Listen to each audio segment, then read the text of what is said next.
ಮಾತಾ ಕಿ.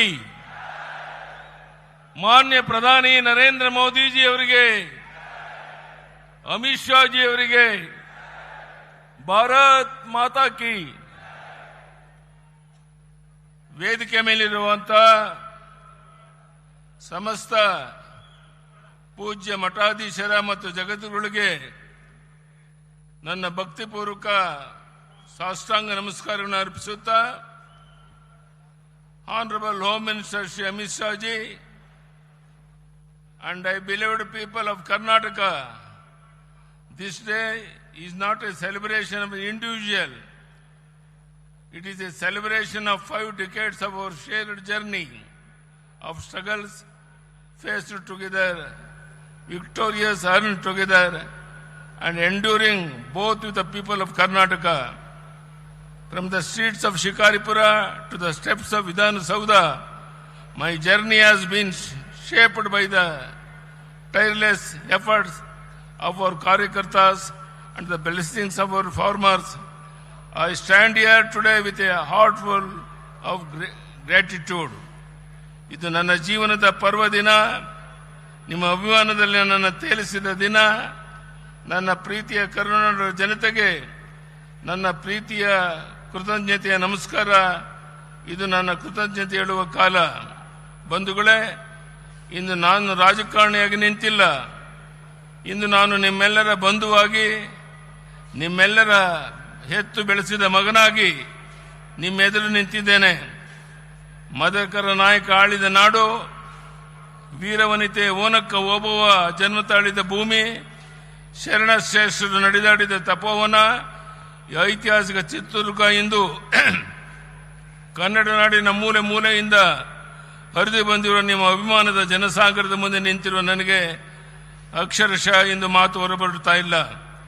50 ವರ್ಷಗಳು ನಿಮ್ಮೊಂದಿಗೆ ಕಳೆದ ಸಂದರ್ಭವನ್ನು ಈ ರೀತಿ ಅಭಿಮಾನದ ಹೊಳೆಯಲ್ಲಿ ನನ್ನನ್ನು ತೋರಿಸಿ ಸರಳಗಡ ಪಡುತ್ತಿರುವುದಕ್ಕೆ ನಾನು ಜನ್ಮ ಜನ್ಮಾಂತರಕ್ಕೂ ನಿಮಗೆ ಋಣಿಯಾಗಿದ್ದೇನೆ. ಎಷ್ಟೇ ಕಾರ್ಯದ ಒತ್ತಡವಿದ್ದರೂ ಸಹ ಇಂದಿನ ಕಾರ್ಯಕ್ರಮದಲ್ಲಿ ಭಾಗವಹಿಸಲು ಆಗಮಿಸಿರುವ ಸರ್ದಾರ್ ವಲ್ಲಭಭಾಯಿ ಪಟೇಲ್ ನಂತರ ದೇಶ ಕಂಡ ದಿಟ್ಟತೆಯ ಗೃಹ ಮಂತ್ರಿ ಅಮಿತ್ ಶಾ ಅವರು ಇಲ್ಲಿ ಬಂದು ಕುಳಿತಿರುವ ನಮ್ಮೊಂದಿಗಿರುವ ಈ ಕ್ಷಣ, ದುರ್ಗದ ನೆಲದಲ್ಲಿ ಅವರೊಬ್ಬ ವೀರ ಮದಕರಿ ನಾಯಕನಂತೆ ಕಂಗೊಳಿಸುತ್ತಿದ್ದಾರೆ. ಏಕೆಂದರೆ ದೇಶ ಕಂಡಂತಹ ಶ್ರೇಷ್ಠ ಪ್ರಧಾನಿ ಸ್ವಾತಂತ್ರ್ಯಾನಂತರ ಭಾರತವನ್ನು ಮುಗಿಲೆತ್ತರಕ್ಕೆ ಕೊಂಡೊಯ್ಯಲು, ವಿಶ್ವದ ಮುಂಚೆಲೆಗೆ ಭಾರತವನ್ನು ಮೊದಲ ಸ್ಥಾನದಲ್ಲಿ ನಿಲ್ಲಿಸಲು ಸಂಕಲ್ಪ ತೊಟ್ಟು ದುಡಿಯುತ್ತಿರುವ ನಮ್ಮ ನೆಚ್ಚಿನ ಪ್ರಧಾನಿ ನರೇಂದ್ರ ಮೋದಿ ಅವರಿಗೆ ಹೆಗಲು ಕೊಟ್ಟು ರಾಷ್ಟ್ರವನ್ನು ಉಳಿಸುವುದಕ್ಕೆ ಅಮಿತ್ ಶಾ ಜಿ ಅವರ ಅನರ್ಷೆ ದುಡಿತಾ ಇದ್ದಾರೆ.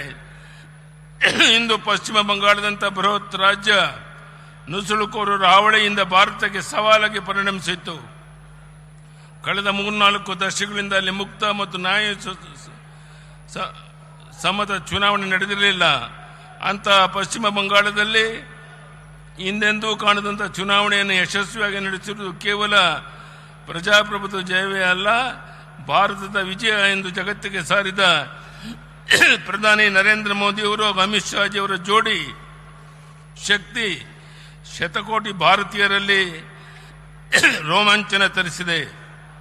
ಇಲ್ಲಿ ಕುಳಿತಿರುವ ಈ ಜನಸಾಗರದ ಪರವಾಗಿ ಪ್ರಧಾನಿ ನರೇಂದ್ರ ಮೋದಿ ಅವರಿಗೆ ಹಾಗೂ ಅಮಿತ್ ಶಾ ಜಿ ಅವರಿಗೆ ಕರ್ನಾಟಕದ ಜನತೆಯ ಪರವಾಗಿ ನಾನು ಹೃದಯ ತುಂಬಿ ಅಭಿನಂದನೆಯನ್ನು ಸಲ್ಲಿಸುತ್ತಿದ್ದೇನೆ. ಇಂದು ಅಭಿಮಾನೋತ್ಸವದಲ್ಲಿ ಭಾಗವಹಿಸಲು ಆಗಮಿಸುತ್ತಿರುವ ಅಮಿತ್ ಶಾ ಅವರು ಕೇವಲ ನನ್ನ ಅಭಿನಂದನೆಗಷ್ಟೇ ಬಂದಿಲ್ಲ. ಈ ದೇಶ ಸುಭದ್ರವಾಗಿದೆ. ದೇಶಕ್ಕೆ ಎದುರಾಗುವ ಯಾವುದೇ ಒಳಗಿನ ಅಥವಾ ಹೊರಗಿನ ಸವಾಲುಗಳನ್ನು ನಾವು ಅತ್ಯಂತ ಕಠಿಣ ಕ್ರಮಗಳಿಂದ ಸೆದೆಬಿಡುತ್ತೇವೆ ಎಂಬ ಸಂದೇಶವನ್ನು ನೀಡಲು ಬಂದಿದ್ದಾರೆ. ಪ್ರೀತಿಯಿಟ್ಟು ಬಂದಿರುವ ಅವರಿಗೆ ನಾನು ಕೃತಜ್ಞತೆ ಸಲ್ಲಿಸುತ್ತೇನೆ. ಇಂದಿನ ಅಭಿಮಾನೋತ್ಸವ ಕೇವಲ ಯಡಿಯೂರಪ್ಪನ ಅಭಿಮಾನೋತ್ಸವ ಅಷ್ಟೇ ಅಲ್ಲ, ಪ್ರಧಾನಿ ಮೋದಿ ಹಾಗೂ ಅಮಿತ್ ಶಾ ಅವರ ಪಂಚರಾಜ್ಯಗಳ ಚುನಾವಣೆಯಲ್ಲಿ ದಿಗ್ವಿಜಯ ಸಾಧಿಸಿದ ಸಂತೋಷದ ಸಂಭ್ರಮದ ಹೌದು ಎಂದಕ್ಕೆ ನಾನು ಅಭಿಮಾನ ಪಡುತ್ತಿದ್ದೇನೆ. ಇಂದಿನ ಕಾರ್ಯಕ್ರಮದಲ್ಲಿ ನಾಡಿನ ಮೂಲೆ ಮೂಲೆಗಳಿಂದ ಬಸವಾದಿ ಶರಣರ ಸಾಧು ಸಂತರು, ಮಠಾಧೀಶರು, ಅರಚರ ಕುರುಮೂರ್ತಿಗಳನ್ನು ಆಶೀರ್ವದಿಸಿ ನಮ್ಮ ಪ್ರೀತಿ ವ್ಯಕ್ತಪಡಿಸಿ ಬಂದಿದ್ದೀರಿ. ಅವರೆಲ್ಲರಿಗೂ ನಾನು ಹೃದಯ ತುಂಬಿ ಅವರ ಪಾದಾರ ಬಿಂದುಗಳಿಗೆ ಭಕ್ತಿಪೂರ್ವಕ ನಮಸ್ಕಾರ ಸಲ್ಲಿಸುತ್ತಿದ್ದೇನೆ. ಈ ಸಂದರ್ಭದಲ್ಲಿ ನಡೆದಾಡುವ ದೇವರಾಗಿದ್ದಂಥ ಸಿದ್ಧಗಂಗೆಯ ಶ್ರೀ ಡಾಕ್ಟರ್ ಶಿವಕುಮಾರ ಸ್ವಾಮೀಜಿಯವರು ನಾನು ಅತ್ಯಂತ ಭಕ್ತಿಯಿಂದ ಸ್ಮರಿಸಿಕೊಳ್ಳುತ್ತೇನೆ. ಹಾಗೂ ವೇದಿಕೆ ಮೇಲೆ ಕುಳಿತಿರುವ ಎಲ್ಲ ಹಿರಿಯರಿಗೆ, ಪ್ರಮುಖರಿಗೆ ನಾನು ಅತ್ಯಂತ ಪ್ರೀತಿಯಿಂದ ಕೃತಜ್ಞತೆ ಸಲ್ಲಿಸಲು ಬಯಸುತ್ತೇನೆ. ನಾನು ಸುದೀರ್ಘ ಭಾಷಣ ಮಾಡಿ ಹೋಗೋದಿಲ್ಲ. ಕಳೆದ 10-15 ದಿನಗಳಿಂದ ಈ ಅಭಿಮಾನೋತ್ಸವದ ಹೆಸರಿನಲ್ಲಿ ಅನೇಕ ನನ್ನ ಹಿತೈಷಿಗಳು, ಅಭಿಮಾನಿಗಳು, ನಮ್ಮ ಪಕ್ಷದ ಹಿರಿಯರು ಪತ್ರಿಕೆಗಳಲ್ಲಿ ಲೇಖನಗಳನ್ನು ಬರೆದು ನಾನು ನಡೆದು ಬಂದ ಹಾದಿಯನ್ನು, ನನ್ನ ಹೋರಾಟದ ದಿನಗಳನ್ನು, ನನ್ನ ಆಡಳಿತ ಅಭಿವೃದ್ಧಿ ಕಾರ್ಯಗಳನ್ನು ನಾಡಿಗೆ ತಿಳಿಸಿಕೊಂಡಿರುತ್ತೀರಿ. ತುರ್ತು ಪರಿಸ್ಥಿತಿಯ ಸೆರೆಮನೆಯಿಂದ ಹಿಡಿದು ಸಂಘಟನೆ, ಪ್ರವಾಸ, ಜನರ ನಡುವೆ ಜನರಿಗಾಗಿ ನಡೆಸಿಕೊಂಡು ಬಂದ ನಿರಂತರ ಹೋರಾಟಗಳ ಬದುಕೆ ನನಗೆ ಶಕ್ತಿ ನೀಡಿದೆ. ನಾನು ಇಷ್ಟೇ ಹೇಳಿ ಬಯಸಿದ್ದೇನೆ, ನಿಮ್ಮ ಯಡಿಯೂರಪ್ಪ ಚಿನ್ನದ ಚಮಚವನ್ನು ಇಟ್ಟುಕೊಂಡು ಸಾರ್ವಜನಿಕರ ಬಗ್ಗೆ ಬರಲಿಲ್ಲ. ಸಾಮಾನ್ಯರಲ್ಲಿ ಸಾಮಾನ್ಯನಾಗಿ ಅನಿರೀಕ್ಷಿತ ತಿರುವುಗಳಾಗಿ ನಾನು ಈ ನಾಡಿನ ಜನರ ಸೇವೆಗೆ ಸಮರ್ಪಣೆಗೊಂಡವನು. ಭೂಕೇರಿಯಲ್ಲಿ ಜನ್ಮ ತಾಳಿ ಶಿಕಾರಿಪನ್ನು ಕರ್ಮಗಿಸಿಕೊಂಡು ಸಂಕಷ್ಟದ ರೈತರ ಸಮಸ್ಯೆಗಳು, ನೊಂದ ಬಡವರ ಜನತೆಗಾಗಿ, ನನ್ನ ತಾಯಂದಿರ ಸಹೋದರರ ಕಣ್ಣೀರು ಒರೆಸುವ ಯೋಜನೆಗಳನ್ನು ರೂಪಿಸುವುದಕ್ಕಾಗಿ ಅಕ್ಕ ಮಹಾದೇವ ಹುಟ್ಟಿದ ಶಿಕಾರಿಪುರದಿಂದ ಬಂದು ಲಿಂಗ ಸಮಾನತೆಯ ಎತ್ತಿ ಹಿಡಿಯಲು ಹೆಣ್ಣು ಶಿಶುಗಳನ್ನು ಭ್ರೂಣ ಹಂತದಲ್ಲೇ ರಕ್ಷಿಸಲು ಭಾಗ್ಯಲಕ್ಷ್ಮಿ ಯೋಜನೆಯನ್ನು ತಂದದ್ದು ನನಗೆ ಸಾರ್ಥಕ ಭಾವನೆ ಮೂಡಿಸಿದೆ. ನನ್ನಿಂದ ಸಾಧ್ಯವಾದಷ್ಟು ಅನ್ನದಾತನ, ರೈತನ ಕಣ್ಣೀರು ಒರೆಸುವ ಪ್ರಾಮಾಣಿಕ ಪ್ರಯತ್ನ ಮಾಡಿಕೊಂಡು ಬಂದಿದ್ದೇನೆ. ರೈತರಿಗಾಗಿ ಪ್ರತ್ಯೇಕ ಕೃಷಿ ಬಜೆಟ್ ಮಂಡಿಸಿದ ಸಾರ್ಥಕತೆಯನ್ನು ನಾನು ಎಂದಿಗೂ ಮರೆಯಲಾರೆ. ಸದ್ಯ ಸುರಕ್ಷಿತ ನಮ್ಮ ರೈತರಿಗೆ ಬಡ್ಡಿ ರಹಿತ ಸಾಲ, ರಾಜ್ಯದ ನೀರಾವರಿ ಯೋಜನೆ ಶಕ್ತಿ ಮೀರಿ ಕೆಲಸ ಮಾಡಿದ್ದೇನೆ. ನನ್ನ ಜೀವನವೇ ಹೋರಾಟದ ಜೀವನ. ಹೋರಾಟ ಮತ್ತು ಸಂಘಟನೆಯನ್ನು ತಪಸ್ಸು ಎಂದು ಸ್ವೀಕರಿಸಿದವನು. ಇದಕ್ಕೆ ಮಾರ್ಗದರ್ಶನ ತೋರಿದ್ದು ನನಗೆ ಸಂಸ್ಕಾರವನ್ನು ನೀಡಿದ ರಾಷ್ಟ್ರೀಯ ಸ್ವಯಂ ಸೇವಕ, ನಾನೊಬ್ಬ RSS ಕಾರ್ಯಕರ್ತ ಹೆಮ್ಮೆ ಪಡುತ್ತೇನೆ. ಅಧಿಕಾರದ ಬೆನ್ನತ್ತಿ ಹೋರಾಟಕ್ಕಿಳಿಯಲಿಲ್ಲ. ಮುಖ್ಯಮಂತ್ರಿಯ ಕನಸಂತೂ ಎಂದೂ ಕಂಡಿರಲಿಲ್ಲ. ಆದರೆ ಪುರಸಭೆಯಿಂದ ವಿಧಾನಸಭೆಯವರೆಗೆ ವಿರೋಧ ಪಕ್ಷದ ಸ್ಥಾನದ ಮುಖ್ಯಮಂತ್ರಿ ಸ್ಥಾನದವರೆಗೆ ತಲುಪಲು ನಾಡಿನ ಜನತೆ ನನ್ನ ಬೆಳೆಸಿದರು, ಹರಿಸಿದರು. ಇದಕ್ಕೆ ಕಾರಣ ಯಡಿಯೂರಪ್ಪ ಅಧಿಕಾರದ ರಾಜಕಾರಣದ ಬರಲಿಲ್ಲ, ಜನರ ಸಂಕಷ್ಟವನ್ನು ಪ್ರತಿನಿಧಿಸಿ ರೂಪಿಸಿದ ಹೋರಾಟಗಳಿಂದ ಮೇಲೆದ್ದು ಬಂದವನೆಂಬ ಕಾರಣಕ್ಕಾಗಿ. ಅಣ್ಣ ಬಸವಣ್ಣ ಹೇಳಿದ ಇವ ನಾರವ ಎಂದು ಜನ ಕೇಳಲಿಲ್ಲ. ಯಡಿಯೂರಪ್ಪ ಇವ ನಮ್ಮವ ಎಂದು ಪ್ರೀತಿಯಿಂದ ಅಪ್ಪಿ ಆಶೀರ್ವದಿಸಿದ ಪರಿಣಾಮವಾಗಿ 50 ವರ್ಷಗಳ ನನ್ನ ಪಯಣ ಸಾರ್ಥಕವಾಗಿ ಪೂರ್ಣಗೊಳ್ಳಲು ಕಾರಣವಾಗಿದೆ. ಇಂದು ಪ್ರಧಾನಿ ನರೇಂದ್ರ ಮೋದಿ ಅವತಾರ ಪುರುಷದ ರೀತಿಯಲ್ಲಿ ಜನ್ಮವೆತ್ತಿ ಬಂದಿದ್ದಾರೆ. ಪ್ರಧಾನಿ ಹುದ್ದೆಯಲ್ಲಿ ಕುಳಿತು ರಾಷ್ಟ್ರವನ್ನು ಮುನ್ನಡೆಸುತ್ತಿದ್ದಾರೆ. ಅಮಿತ್ ಶಾ ಅವರು ಮೋದಿಜಿಯವರಿಗೆ ಹೆಗಲಾಗಿ ನಿಂತಿದ್ದಾರೆ. ಕೇಂದ್ರದ ಸಂಪುಟದ ಅನೇಕ ಸಚಿವರು ಈ ಪಡೆಯಲಿದ್ದಾರೆ. ರಾಷ್ಟ್ರೀಯ ಅಧ್ಯಕ್ಷರಾಗಿ ನಿತಿನ್ ನಬೀನ್ ಅವರನ್ನು ನೇಮಿಸುವ ಮೂಲಕ ಯುವಶಕ್ತಿಗೆ ಪ್ರೇರಣೆ ನೀಡಿದ್ದಾರೆ. ರಾಷ್ಟ್ರೀಯ ಮಟ್ಟದಲ್ಲಿ ಸಂಘಟನೆಗೆ ಸಂತೋಷ್ ಜಿ ಅವರನ್ನು ಸಮರ್ಪಿಸಿಕೊಂಡಿದ್ದಾರೆ. ಈ ದೇಶ ನಂಬರ್ 1 ಸ್ಥಾನಕ್ಕೆ ಏರಬೇಕಾದರೆ ಪ್ರಧಾನಿ ನರೇಂದ್ರ ಮೋದಿ ಅವರು ಕನಿಷ್ಠ ಇನ್ನೂ 10 ವರ್ಷವಾದರೂ ಈ ದೇಶವನ್ನು ಮುನ್ನಡೆಸಬೇಕಾಗಿದೆ. ಅವರ ಜೊತೆಗೆ ಅಮಿತ್ ಶಾ ಜಿ ಅವರು ರಾಷ್ಟ್ರವನ್ನು ಕಟ್ಟಲು ದುಷ್ಟರಿಂದ ದೇಶ ರಕ್ಷಿಸಲು ಶಾಂತಿ ಸಮೃದ್ಧಿಯನ್ನು ನೆಲೆಬೀಡಾಗಿ ಮಹಾಸೇನಾನಿಯಂತೆ ತಮ್ಮ ಕಾಯಕ ಮುಂದುವರಿಸಬೇಕಾಗಿದೆ. ಭವಿಷ್ಯದಲ್ಲಿ ಭಾರತದ ಕನಸು ಸಾಕಾರವಾಗಲಿದೆ. ಅದನ್ನು ಕಣ್ತುಂಬಿಕೊಳ್ಳುವ ಅವಕಾಶ ನಮಗೆ ಕರುಣಿಸಿದ್ದಾನೆ. ಅದೇ ನಮ್ಮ ಜೀವನದ ಸೌಭಾಗ್ಯ.